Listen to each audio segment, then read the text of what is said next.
supposed to work. They've done it behind closed doors, in secret, and we're here in the open. To tell you, you're the ones who are going to have the final say. That's the way it works in America. That's democracy. And so let me just close by saying we are at a moment that you will always remember. You will remember being here. Americans will remember where they were, what they did, and how they fought. And tell your children and your grandchildren, you were there, you fought. We need Americans to unite and rise up and say, kill the bill. Kill the bill. Kill the bill. Thank you all. Kill the bill. Kill the bill. Kill the bill. Kill the bill. Hello, everybody. My name is Cory Booker, and we've heard from a lot of senators, but this is legislation that threatens and puts in peril tens of millions of Americans, puts the ideals and the values of our country at risk. And I thought it would be very important to have some voices from folks that are far afield, coming from all corners of our country, to say a word or two. I'm very blessed and very moved that one of the great voices from the faith community in our country has come here with his family. I'm very, very happy that right now Pastor Brickman from North Carolina, my dad's home state, is here with his beautiful daughter, and I'd like to have him speak to us for a few minutes about putting this into perspective about why we have to fight over the coming days, why we have to work over the coming days. While this bill now is under deliberation, while the Senate has now moved this bill, we now have to make sure that we in the United States of America stand up and fight for each other and put pressure on those who hold healthcare in our country in the balance, those who have to make up their mind about what they're going to vote, how they're going to vote, those who have to feel our voice, hear our voices, and feel our pressure. Pastor Brickman, would you please come up here with your daughter? Give them a round of applause.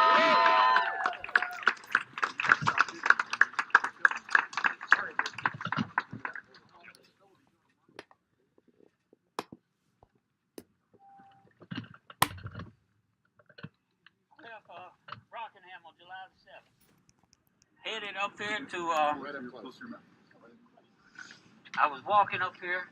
I walked almost nearly 400 miles in 2 weeks in 100-degree weather. I did that to raise awareness for Lauren Faith. She can't speak for herself, and she can't walk. She can't talk. She can't stand up. And as a daddy, I felt that it was my job to speak for her. But as a pastor of United Methodist Church, it's my job to speak for all of the children that I've met along my journey like her. I've got story after story, over 9,000 people on our Facebook page in 2 weeks, a voice for Lauren Faith Brigman. And that showed me that there's so much more to this. I didn't know why God sent me to start with, but after I've gotten here, I'm really in awe. I'm in awe that they're trying to pass legislation, and I don't even know what's in it. I was told not to worry about it. I was told not to worry about Lauren Faith, that there's plenty there to take care of her and many like her. But today, I couldn't even get into to see the vote. I called, and I was told there was no way in, and Senator Schumer, he got me in. So I'm thankful for him for getting me in. We have got to stand together. You know, we as people of this country, we've got to ensure that these children and the adults that cannot speak for themselves speak, that their voice is heard. We're told throughout Scripture, throughout the Bible, that we're to take care of the least of these. This is one of the least of these that we're told to take care of. All through the Old Testament, we're told and called upon for social justice. Social justice is caring for everyone. Everyone who cannot care for themselves, we have an obligation as Americans to do so. So I walked up here, and I just wanted her voice heard. And as of yet, I don't know if her voice has been heard yet. So I ask that y'all join the group page, A Voice for Lauren Faith. Call all of your senators. Let them know that they can't just repeal. They can't just take and undo something and not even be able to tell me what they're planning to replace it with. I want to have the same peace of mind that everybody else has at night when they go to sleep. I want to know that my child's life is not in danger. I want to know that my life is not in danger. If Medicaid is done away with, I would have to sell everything I have, work for. I would have to stop pastoring the church. I would have to stop doing what God called me to do in order to take care of this child because she's 24-hour care each day. So I just ask each one of you, call your senators. Let them know, for Lauren Faith and for so many like her. If you want to know how many there are, just go to the group page. You'll see there's hundreds upon hundreds of them on there, hundreds of stories. And all of these lives matter. Everyone's lives matter. Medicaid matters to so many people. It sure does. Thank you for your courage. Thank you for your voice.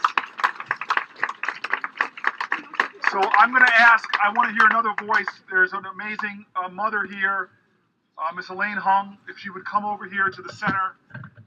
It is so important that we don't lose perspective. This is not about politicians. This is not about politics. This is not about partisanship. This is about people. This is about us. This is about America.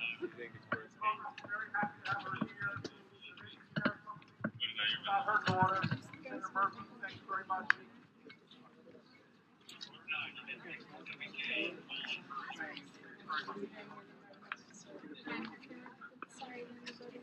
Hi everyone, my name is Elena, and this is my daughter, Yomara. We are here with some little lobbyists.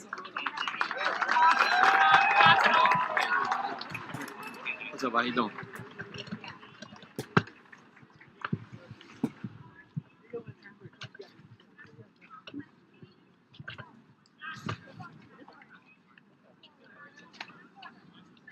Sidewalks are with the group. Get out of the road. Hey, get out of the road. I haven't sat down and I haven't had lunch. Yomara spent 169 days in the I NICU. hate this city. She just turned 3 years old. And Trump and Hillary were in the Rose Garden.